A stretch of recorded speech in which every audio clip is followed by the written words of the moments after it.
Satyaprakash Shukla, stone park Gwalior से आप सभी लोगों से ये आश्वस्त करना चाहता हूँ कि एक तरफ मध्य प्रदेश के मुख्यमंत्री माननीय शिवराज सिंह जी चौहान अन्य प्रदेशों में जाकर प्रदेशों में उद्योगों को बढ़ावा देने के लिए विदेशों से आमंत्रित कर रहे हैं, इन्वेस्टर मीट आयोजित कर रहे हैं जिसमें पैसा खर्च हो रहा है तो वो उसका कोई दिक्कत नहीं है। लेकिन कहने का आशय ये है कि बाहर से उद्योगों को लाने के लिए तमाम प्रयास कर रहे हैं, लेकिन एक ऐसा उद्योग, एक ऐसा स्टोन पार्क इस ग्वालियर चंबल संभाग का नोटिफाइड स्टोन इंडस्ट्रीज़ के लिए एकमात्र चिन्हित एरिया है, वो है स्टोन पार्क ग्वालियर। लेकिन स्टोन पार्क ग्वालियर में विगत एक वर्ष से यहाँ के एक प्रशासनिक अधिकारी डीएफओ महोदय विक्रम सिंह जी परिहार की हठधर्मिता एवं निजी स्वार्थों के कारण ये स्टोन पार्क चल नहीं पा रहा है। उसका कारण ये है कि विगत 1 जून 2016 से यहाँ की सारी खदानें बंद हैं एनजीटी के आदेश के कारण।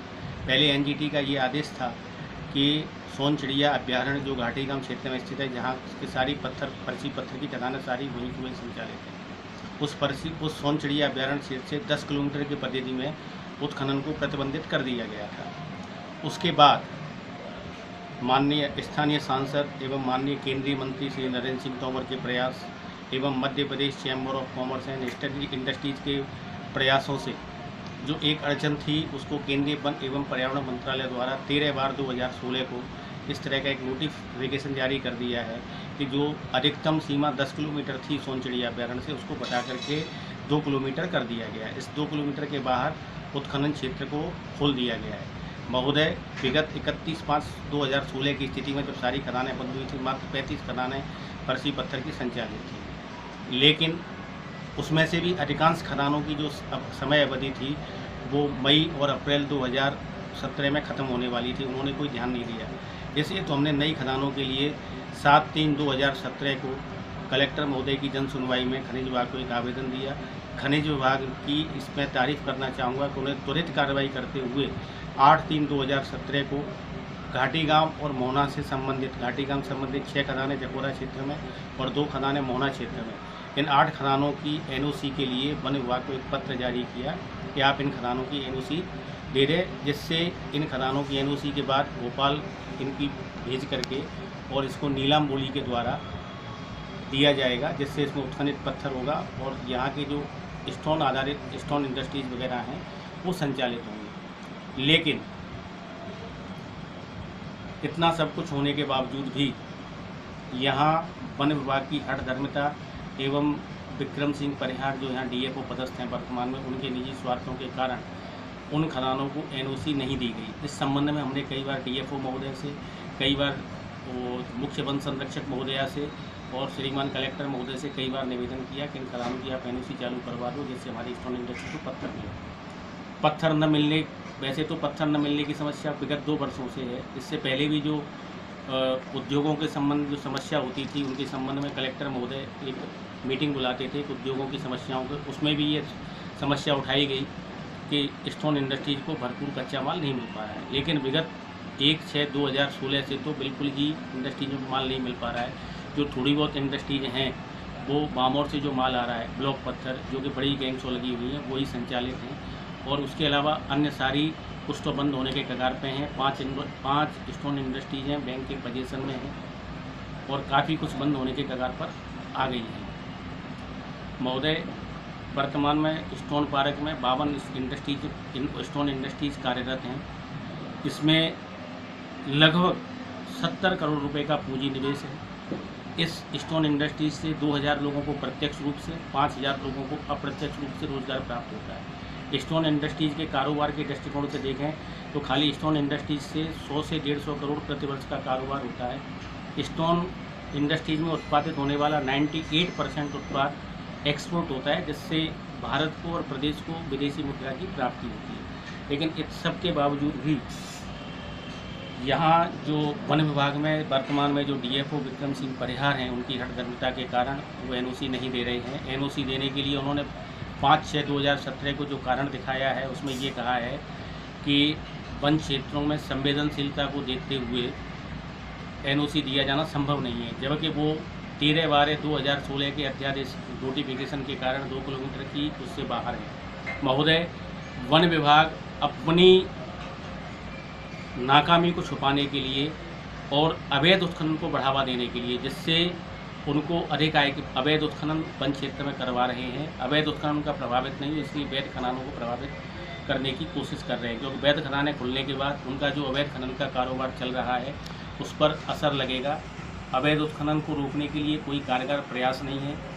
मैंने सूचना के अधिकार के तहत इस बात की जानकारी मांगी थी कि महोदय विगत 5-6 वर्षों में अवैध उत्खनन कितना हुआ है, उन्होंने इसकी कोई जानकारी भी उपलब्ध नहीं करवाई।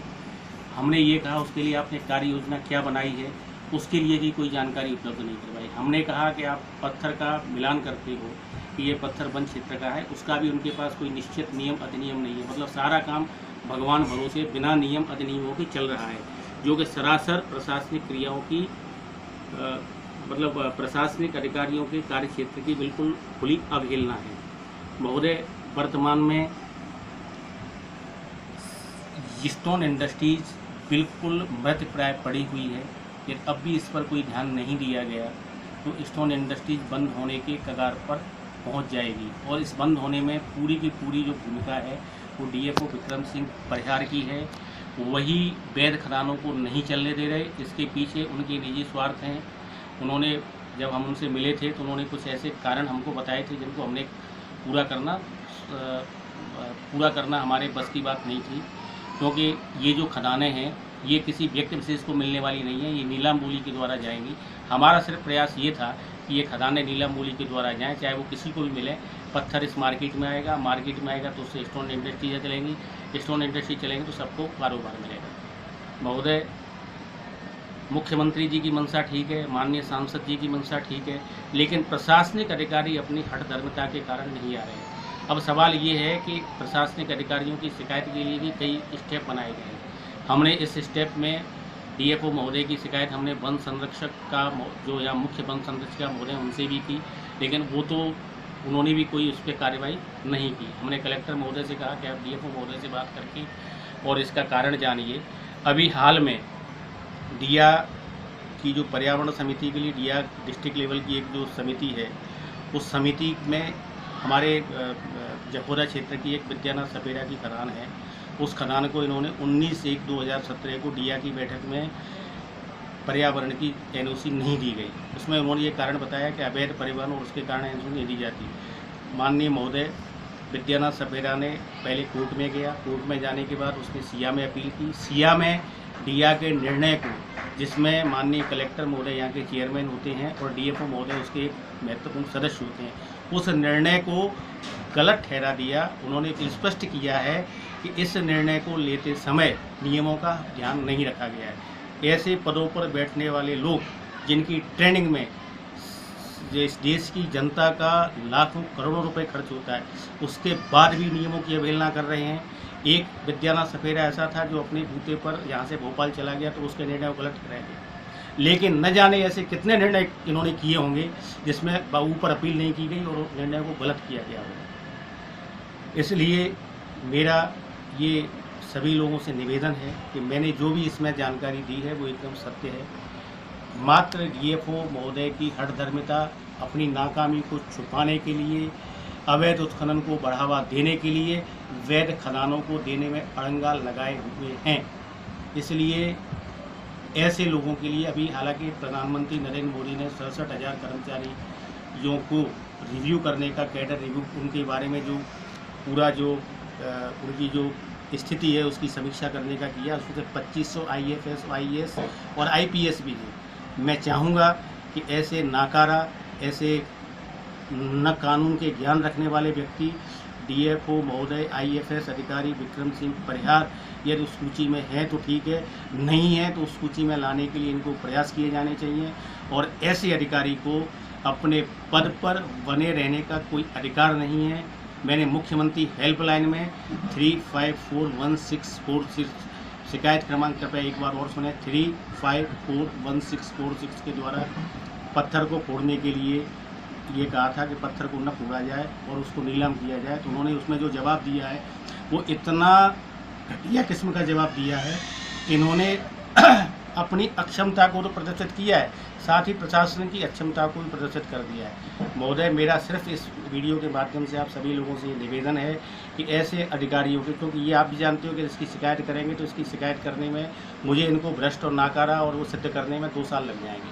अभी ग्वालियर के साडा के क्षेत्र में भी 13-14 अधिकारियों के खिलाफ कार्रवाई हुई, उसमें भी 6 साल लग गए। नगर निगम ग्वालियर में पहले एक विवेक सिंह निगम आयुक्त होते थे, उन पे भी आरोप सिद्ध होने में 9 वर्ष लग गए। इसलिए आरोप सिद्ध होने में अधिक समय लगेगा, लेकिन हम ये चाहते हैं कि इनका सामाजिक रूप से इस तरह का तिरस्कार किया जाए, इस तरह का बहिष्कार किया जाए कि जिससे आगे कोई अधिकारी इस तरह के कृत्य करने के बारे में एक बार को सोचे। धन्यवाद।